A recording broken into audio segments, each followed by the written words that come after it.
सभी को नमस्कार प्यारे बच्चों, स्वागत है आपका हमारे YouTube चैनल पर। तो प्यारे बच्चों, इस वीडियो में हम अध्ययन करने वाले हैं कक्षा 8 की जो विज्ञान विषय की पाठ्य पुस्तक है, इसके पाठ संख्या 7 किशोरावस्था की ओर। इस पाठ का संपूर्ण सॉल्यूशन इस वीडियो के माध्यम से हम करने वाले हैं। प्रिय विद्यार्थियों, आपसे रिक्वेस्ट है वीडियो को शुरू से लेकर लास्ट तक आप पूरा देखिएगा, जिससे आपको यह पाठ अच्छे से समझ में आ जाए और सारे के सारे इस पाठ के जो प्रश्नों का सॉल्यूशन आप अपनी नोटबुक में आराम से कर सको। और हाँ प्रिय विद्यार्थियों, आपसे रिक्वेस्ट है वीडियो को ज़्यादा से ज़्यादा लाइक तथा शेयर जरूर कीजिएगा। प्रिय विद्यार्थियों, शुरू करते हैं अभ्यास के प्रश्न। इसके तहत प्रश्न संख्या 1 को देखते हैं। शरीर में होने वाले परिवर्तनों के लिए उत्तरदायी अंतःस्रावी ग्रंथियों द्वारा स्रावित पदार्थ का क्या नाम है? तो प्रिय बच्चों, इस प्रश्न का उत्तर होगा हार्मोन। बढ़ते हैं आगे, प्रश्न संख्या 2 को देखते हैं। किशोरावस्था को परिभाषित कीजिए। तो प्रिय बच्चों, इस प्रश्न का उत्तर है वृद्धि एक प्राकृतिक प्रक्रम है, जीवन काल की वह अवधि जब शरीर में ऐसे परिवर्तन होते हैं जिसके परिणाम स्वरूप जनन परिपक्वता आती है, किशोरावस्था कहलाती है। किशोरावस्था लगभग 11 वर्ष की आयु से प्रारंभ होकर 18 अथवा 19 वर्ष की आयु तक रहती है। लड़कियों में यह अवस्था लड़कों की अपेक्षा 1 या 2 वर्ष पूर्व प्रारंभ हो जाती है। यह अवधि व्यक्तियों में भिन्न भिन्न होती है। प्रिय बच्चों, बढ़ते हैं आगे, प्रश्न संख्या 3 को देखते हैं। ऋतुस्राव क्या है, वर्णन कीजिए। तो प्रिय बच्चों, इसका आंसर आपको लिखना है स्त्रियों में जनन अवस्था की शुरुआत यौनारंभ 10 से 12 वर्ष की आयु से प्रारंभ होता है, जो सामान्य रूप से 28 से 30 दिनों के अंतराल पर किसी एक अंडाशय द्वारा निर्मोचित होता है। इस चक्र की एक अवस्था में गर्भाशय से रुधिर प्रवाह होता है। इसको मासिक धर्म अथवा ऋतुस्राव कहते हैं। इस चक्र में लिंग हार्मोन गर्भाशय की दीवार को अंडे से चिपकाने के लिए तैयार करते हैं। जब गर्भधारण नहीं होता है तो दीवार की तरह टूट जाती हैं और डिस्चार्ज हो जाती हैं। पहला ऋतुस्राव यौनारंभ के प्रारंभ में होता है, जिसे रजोतरम कहते हैं। प्रारंभ में ऋतुस्राव अनियमित हो सकता है तथा उसे नियमित होने में कुछ समय लग सकता है। नेक्स्ट बढ़ते हैं प्रिय विद्यार्थियों, प्रश्न संख्या 4 को देखते हैं। तो प्रिय बच्चों, प्रश्न संख्या 4 है आपके सामने। यौनारंभ के समय होने वाले शारीरिक परिवर्तनों की सूची बनाइए। प्रिय बच्चों, इस प्रश्न का उत्तर है यौवन के समय लड़कों और लड़कियों में निम्नलिखित शारीरिक परिवर्तन होते हैं। सबसे पहला पॉइंट है लड़की शरीर की ऊंचाई में अचानक वृद्धि होती है। 2 नंबर पॉइंट, लड़कों के कंधे चौड़े हो जाते हैं। पॉइंट नंबर 3, लड़कियों की कमर के नीचे का क्षेत्र चौड़ा हो जाता है। 4 नंबर पॉइंट, आवाज़ में अचानक बदलाव आता है। 5 नंबर, पसीने की ग्रंथियों और वसामय ग्रंथियों का स्राव बढ़ जाता है। पॉइंट नंबर 6, युवाओं के चेहरे पर मुहावसे और दाने हो जाते हैं। अगला पॉइंट, लड़कों के अंडकोश में शुक्राणु बनने लगते हैं और लड़कियों के अंडे से बड़े हो जाते हैं और अंडे परिपक्व होने लगते हैं। नेक्स्ट पॉइंट है मस्तिष्क में सीखने की क्षमता अधिकतम हो जाती है। 9 नंबर पॉइंट है लड़कों की मूछें और दाढ़ी बढ़ने लगती हैं और लड़कियों में स्तन विकसित होने लगते हैं। पॉइंट नंबर 10, प्रजनन प्रणाली विकसित हो जाती है। तो प्रिय बच्चों, इस प्रश्न का उत्तर इस प्रकार लिखना है। ये सारे के सारे लक्षण हैं जो यौनारंभ के समय होते हैं।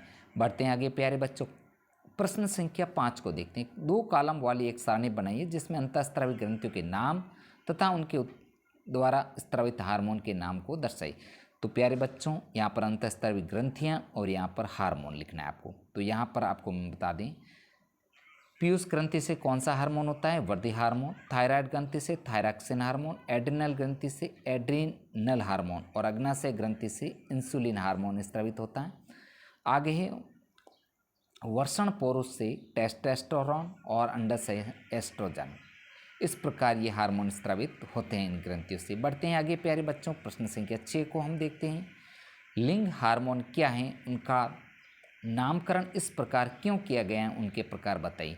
तो प्यारे बच्चों, प्रश्न संख्या 6 का आंसर है लड़कों और लड़कियों में माध्यमिक यौन लक्षणों के लिए जिम्मेदार हार्मोन को सेक्स हार्मोन कहा जाता है। लड़कों के वर्षण में पुरुष हार्मोन टेस्टोस्टेरोन का स्राव होता है, जो चेहरे के बालों में वृद्धि, आवाज़ में भारीपन और प्रजनन प्रणाली के विकास जैसी विशेषताओं को विकसित करता है। इसी तरह अंडाशय महिला हार्मोन एस्ट्रोजन को स्रावित करता है, जो स्तन ग्रंथियों के विकास में मदद करता है। कूल्हों का भारीपन आदि। सेक्स हार्मोन ऐसी विशेषताओं का उत्पादन करते हैं जो पुरुष और महिला के बीच अंतर करने में मदद करते हैं, इसलिए इन्हें सेक्स हार्मोन कहा जाता है। तो प्यारे बच्चों, प्रश्न संख्या 6 का आंसर आपको इस प्रकार लिखना है। बढ़ते हैं आगे प्यारे बच्चों, प्रश्न संख्या 7 को देखते हैं। इससे पहले आपसे रिक्वेस्ट है प्यारे बच्चों, वीडियो को ज़्यादा से ज़्यादा लाइक तथा शेयर जरूर कीजिएगा। तो यहाँ पर 7 नंबर प्रश्न है, सही विकल्प का आपको चुनाव करना है। क देखते हैं, किशोर को सचेत रहना चाहिए, वह क्या खा रहे हैं क्योंकि। तो यहाँ पर इसके ऑप्शन दे रखे हैं 1 2 3 4। इसमें सही उत्तर है, शरीर में तीव्र गति से होने वाली वृद्धि के लिए उचित आहार की आवश्यकता होती है। तो प्यारे बच्चों, ऑप्शन नंबर 2 है जो इसका एकदम राइट है। बढ़ते हैं आगे, ख देखते हैं, स्त्रियों में जनन आयु का प्रारंभ उस समय होता है जब उनके ऋतुस्राव प्रारंभ होता है। सही उत्तर आगे 1 नंबर। नेक्स्ट आगे बढ़ते हैं प्यारे बच्चों, ग देखते हैं, निम्न में से कौन सा आहार किशोर के लिए सर्वोचित है। तो यहाँ पर जो सही आहार होगा किशोर अवस्था के लिए आपको बता दें, रोटी दाल तथा सब्जियाँ। सही ऑप्शन होगा 2 नंबर। बढ़ेंगे आगे प्यारे बच्चों, प्रश्न 8 को देखते हैं, निम्न पर टिप्पणी लिखिए। तो यहाँ पर एडम्स एप्पल ये क्या होता है, इस पर आपको टिप्पणी देखते हैं। उत्तर, यौनारंभ के में स्वर यंत्र अथवा लैरिंगस में वृद्धि का आरंभ होता है। लड़कों का स्वर यंत्र विकसित होकर अपेक्षाकृत बड़ा हो जाता है। लड़कों में बढ़ता हुआ स्वर यंत्र गले के सामने की ओर सुस्पष्ट ऊपरी भाग के रूप में दिखाई देता है, जिसे एडम्स एप्पल अथवा कंठमणि कहते हैं। प्यारे बच्चों, ये चित्र के माध्यम से आपको एडम्स एप्पल के बारे में बताया गया है। ये यहाँ पर यही होता है, इसके चित्र भी आप बना सकते हो। बढ़ते हैं आगे, दूसरा है जो आपको टिप्पणी, गौण लैंगिक लक्षण। अब इसका लिखना है आपको उत्तर के रूप में। जैसा कि हम जानते हैं कि वृषण एवं अंडा से जनन अंगे वे युग्मक अर्थात शुक्राणु एवं अंडाणु उत्पन्न करते हैं। युवावस्था में लड़कियों में स्तनों का विकास होने लगता है तथा लड़कों के चेहरे पर बाल उगने लगते हैं अथवा दाढ़ी मूछें आने लगती हैं। लड़कों के सीने पर भी बाल आ जाते हैं। ये लक्षण क्योंकि लड़कियों को लड़कों के पहचाने में सहायता करते हैं, इन्हें गौण लक्षण लैंगिक लक्षण कहलाते हैं। प्यारे बच्चों, बढ़ेंगे आगे, 3 नंबर जो है आपके टॉपिक था गर्भस्थ शिशु में लिंग का निर्धारण। इसके बारे में आपको जो टिप्पणी करनी है, सभी मनुष्यों की कोशिकाओं में केंद्रक में 23 जोड़े गुणसूत्र पाए जाते हैं। इनमें से 2 गुणसूत्र लिंग गुणसूत्र हैं जिन्हें एक्स एवं वाई कहते हैं। स्त्री में 2 एक्स गुणसूत्र जबकि पुरुष में 1 एक्स 1 वाई गुणसूत्र होता है। युग्मक जो अंडाणु और शुक्राणु में गुणसूत्रों का एक जोड़ा होता है। अनिश्चित अंडाणु में सदा 1 एक्स गुणसूत्र होता है, परंतु शुक्राणु 2 प्रकार के होते हैं जिनमें एक प्रकार में एक्स गुणसूत्र एवं दूसरे प्रकार में वाई गुणसूत्र होता है। जब एक्स गुणसूत्र वाला शुक्राणु अंडाणु को निषेचित करता है तो युग्मनज में 2 एक्स गुणसूत्र होंगे तथा वह मादा शिशु में विकसित होगा। यदि अंडाणु को निषेचित करने वाले शुक्राणु में वाई गुणसूत्र हैं तो वो युग्मनज नर शिशु में विकसित होगा। जन्म से पूर्व शिशु के लिंग का निर्धारण कर उसके पिता के लिंग गुणसूत्रों के द्वारा किया जाता है। यह धारणा कि बच्चे के लिंग के लिए उसकी माँ उत्तरदायी है पूर्णतः निराधार है, वह अन्याय संगत है। तो प्यारे बच्चों, ये टिप्पणी आपको करनी है क्योंकि ये थोड़ी सी बड़ी है, इस वजह से आपको इसको आराम से करना है। प्यारे बच्चों, बढ़ेंगे आगे, प्रश्न संख्या 9 देखेंगे। शब्द पहले आपको भरनी है। शब्द बनाने के लिए संकेत संदेश का प्रयोग कीजिए। तो यहाँ पर बाईं ओर से दाईं ओर आपको शब्द पहले भरनी है और यहाँ पर जो है ऑप्शन दे रखे हैं, आपको इनको पढ़ना है। जैसे एड्रेनल ग्रंथि से स्रावित हार्मोन कौन सा आएगा, 4 नंबर, 5 नंबर, 6 नंबर, और ऊपर से नीचे की ओर भी आपको पढ़ना है। इन सारे के सारे जो है इसके उत्तर आपको नीचे दे रखा है, इनको देख करके आप उत्तरों का सॉल्यूशन यहाँ पर भर सकते हैं। तो यहाँ पर सबसे पहले बाईं ओर से दाईं ओर देखना है। यहाँ पर 3 नंबर में एड्रेनलिन भरना है, 4 नंबर में कायांतरण, 5 नंबर में हार्मोन और 6 नंबर में टीनेजर्स। आगे ऊपर से नीचे की ओर देखने पर यहाँ पर नलिका विहीन और यहाँ पर स्वर यंत्र और एस्ट्रोजन।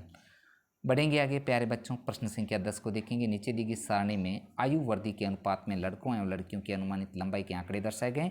लड़के एवं लड़कियों दोनों की लंबाई एवं आयु को प्रदर्शित करते हुए एक ही ग्राफ कागज पर ग्राफ खींचिए। इस ग्राफ से आप क्या निष्कर्ष निकाल सकते हैं। तो प्रश्न संख्या 10 है, इसका उत्तर आपको ग्राफ के माध्यम से लिखना है। इसका उत्तर हम देखते हैं प्यारे बच्चों। ग्राफ से यह निकलता है कि 12 वर्ष की आयु में लड़कियां लड़कों की तुलना में लंबी होती हैं, लेकिन 16 साल की उम्र में दोनों की ऊंचाई समान होती है, जबकि 4, 8, 20 वर्ष की लड़कियों की लंबाई लड़कों से कम होती है। ये ग्राफ के माध्यम से आपको समझाया गया है, ऐसे अच्छे देख करके आप पूर्ण कर सकते हैं। तो प्यारे बच्चों, हमने इस वीडियो के माध्यम से कक्षा 8 की जो विज्ञान विषय की पाठ्य पुस्तक है इसके पाठ संख्या 7 किशोरावस्था की ओर। इस पाठ का संपूर्ण सॉल्यूशन हमने इस वीडियो के माध्यम से किया है। प्यारे बच्चों, आपसे रिक्वेस्ट है वीडियो को ज़्यादा से ज़्यादा लाइक तथा शेयर जरूर कीजिएगा। प्यारे बच्चों, चैनल पर अगर नए हैं तो चैनल को सब्सक्राइब जरूर कीजिएगा तथा अगर आपको प्यारे बच्चों कक्षा 8 विज्ञान विषय के संपूर्ण पाठों का सॉल्यूशन एक साथ चाहिए तो मेरे चैनल की प्लेलिस्ट बनी हुई है, वहाँ पर जाकर के इनका अध्यापन एक साथ भी कर सकते हैं। तो प्रिय विद्यार्थियों, आज का वीडियो इतना ही। मिलेंगे नेक्स्ट नए वीडियो के साथ में। वीडियो देखने के लिए आपका धन्यवाद।